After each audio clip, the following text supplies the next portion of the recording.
Ya. Carl Jung. Vamos a hablar sobre la teoría de Carl Jung. Carl Jung nos dice que la personalidad, que él la denominaba también como psique, que consiste en ciertos números de sistemas separados, pero que interactúan entre sí. Ahora vamos a hablar del yo. El yo es la mente consciente y está compuesta por percepción, recuerdos y es responsable de los sentimientos de nuestra identidad. También vamos a hablar de lo que es el inconsciente personal. Es la región adyacente del yo integrado por las experiencias del consciente, que en algún momento fueron olvidados, ignorados o también fueron reprimidos. El inconsciente colectivo es una síntesis del residuo psíquico del desarrollo evolutivo del hombre. Ahora, los arquetipos es una forma de pensamiento universal que contiene un importante elemento emocional. Sombra sería el lado oscuro o la parte negativa de nuestra personalidad. También viene a ser lo que es la persona, que es la imagen pública a la que vamos a nosotros exponer. También se denomina que es la máscara a la que nos vamos a poner al salir al mundo externo.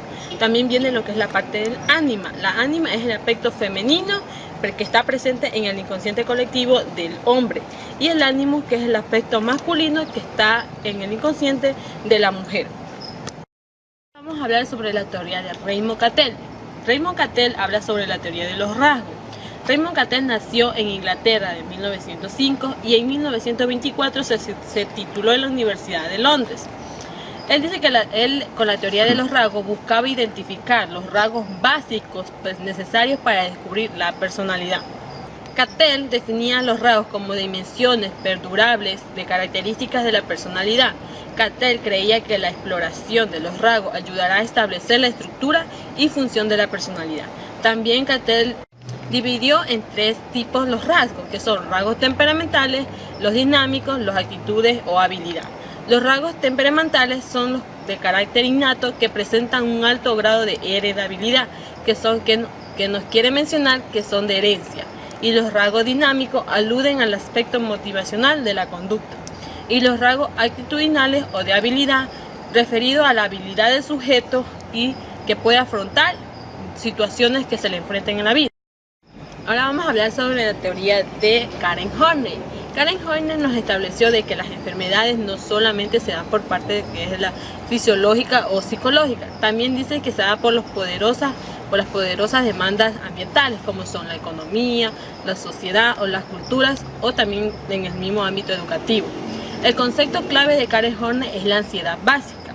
¿Qué nos quiere decir la ansiedad básica? Es el sentimiento que tiene un niño de estar aislado, desamparado e indefenso, y que está frente a un mundo hostil con inseguridad, y es la base fundamental para que la lleve a una vida neurótica. La hostilidad básica es el descuido y el rechazo de los padres hacia el niño.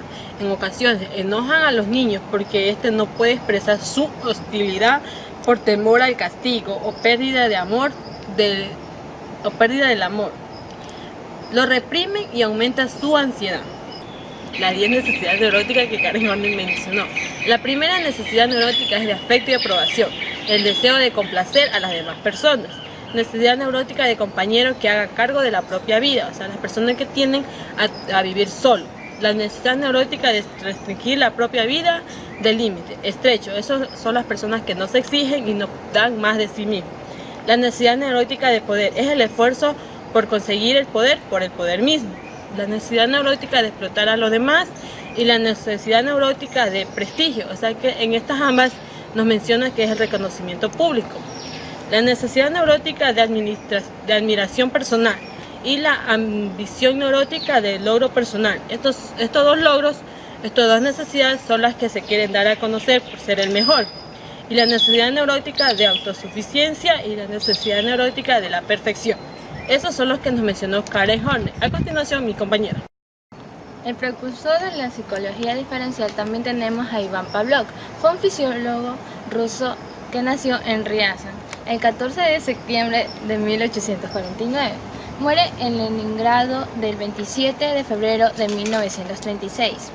Iván Pavlov trata de la teoría del condicionamiento clásico, que se enfoca en el aprendizaje de respuestas emocionales o psicológicas involuntarias. También tenemos el proceso del condicionamiento. Es posible capacitar a los animales o a los seres humanos para reaccionar de una manera involuntaria. a un estímulo antes que no tenía ningún efecto a un estímulo llegar a producir una respuesta de forma automática. A finales del siglo XIX, Pavlov llevó a cabo unas investigaciones acerca del proceso digestivo de los perros. Observó que los animales utilizaban con sus experimentos, también salivaban cuando la comida todavía no había llegado hacia la boca. Incluso observaron que la salivación de los perros se producía de la manera de presencia de los propios experimentales. Se realizó el conocido experimento, consiste en hacer sonar en una campana justo antes de alimentar a los perros. Hubo varios ensayos repetidos y comprobaron que los perros comenzaban a salivar adentro de un estímulo. El otro precursor que tenemos es Alfred Binet. Nació en Niza el 8 de julio de 1857 y murió en París el 18 de octubre del 1911. Fue pedagogo, psicólogo en francés. Él creó los primeros estudios de la inteligencia y comprobó que no podía evaluar la inteligencia, midiendo los atributos físicos como el tamaño del cráneo, cómo se aprieta el puño, y etc. Rechazó también el método del biométrico que se abogaba por el Francis Galton, que proponía un cambio de método de ejecución por la cual la inteligencia la calculaba sobre las tareas que exigían comprensión, capacidad aritmética, dominio del vocabulario, etc. El siguiente precursor de la psicología diferencial, Francis Galton, nació en Sparkbrook el 16 de febrero de 1822, murió en Londres el 17 de enero de 1911. Él es el padre de la psicología diferencial y su gran interés es el estudio del ser humano y las diferencias de los individuos. Se preocupó la medición de la inteligencia y propuso el método biométrico, que consiste en evaluar ciertas características físicas como la fuerza con que se aprieta el puño, la circunferencia del cráneo y el tiempo de la reacción del reflejo. Alport nació en 1897 en Louisiana y murió en 1967 en Massachusetts.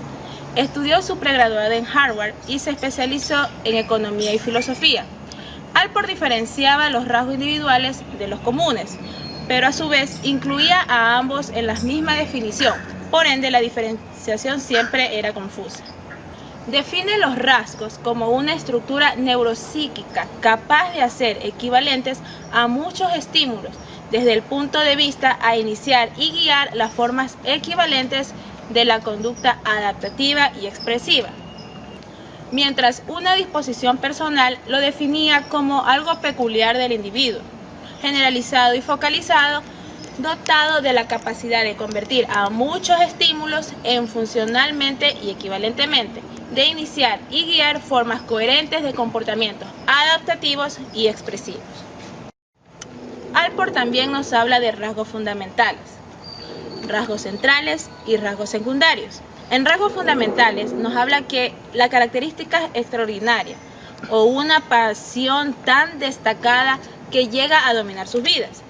En los rasgos centrales son aquellos que se enumerarían en una carta de recomendación escrita por alguien que conoce muy bien de la persona. En los rasgos secundarios aparecen con cierta regularidad y originan muchos de los comportamientos específicos de una persona. En los rasgos de motivación y estilo, los rasgos de estilo dirigen nuestros actos y los rasgos de motivación son los que activan nuestras acciones. Y en el rasgo del propio, que son las características que el hombre lo conoce como propiamente suyos. Bien, ahora hablaremos sobre Eysenck. Eysenck nació el 4 de marzo de 1916 en Berlín. Falleció en Londres el 4 de septiembre de 1997. Estudió en la Universidad de Londres. Trabajó como psicólogo en Mill Hill Emergency Hospital. Él nos habla de la teoría bifactorial. Esta identifica tres dimensiones primarias, heredables y con bases fisiológicas a través del análisis factorial. En estas tres dimensiones encontramos extroversión, introversión, emocionabilidad y dureza. En lo que es en extroversión e introversión, Los rasgos que denomina son la sociabilidad, impulsividad y la actividad. En la emocionabilidad, los rasgos de ansiedad, inquietud, variabilidad, estos también son los que predominan. Mientras que en dureza, los rasgos son de frialdad y crueldad. Buenos amigos, hoy les voy a hablar sobre otro precursor muy importante en lo que es la psicología diferencial, es Erich Fromm. Él nació en Alemania en 1900. Su teoría es más una combinación de lo que nos habla Freud y Marx. Es sobre el inconsciente y sus impulsos biológicos y la represión y demás. En otras palabras, Freud postuló que nuestro carácter estaba determinado por lo que más es la biología. En cambio, por otro lado, Marx consideraba que las personas estamos determinadas por lo que dice la sociedad y también los sistemas económicos. En sí, Fromm añadió a estos dos sistemas deterministas algo bastante extraños a ellos, lo que es la idea de la libertad. Él animaba a las personas a trascender los determinismos que Freud y Marx le atribuían. De hecho, Fromm hace de la libertad una característica central de la naturaleza humana. En otro aspecto de su teoría, él es el único que se basa en lo que es las raíces económicas y culturales de la personalidad. Nadie, ni ahora ni antes, habían dicho de una manera tan clara y tan directa. Es decir, que nuestra personalidad es una extensión considerable de lo que son reflejos de tales cuestiones, como es la clase social, la religión, el estatus minoritario, los antecedentes religiosos, filosóficos, así sucesivamente. Esto ha sido una representación no demasiado afortunada, aunque se puede deber a su asociación con el marxismo, pero creo que es inevitable que empezamos a considerar más y más, especialmente una contrapartida a lo que es el incremento de la influencia de las teorías biológicas. Se consideraba que Fromm, junto a Karen Horney y Harry Sullivan, entre otros iniciadores de la escuela culturista psicoanalítica, ellos intentaban resolver lo que es la neurosis del hombre moderno. Es decir, Fromm radica en este distanciamiento que existen entre las estructuras sociales y el individuo, anteponiendo una planificación humanista de la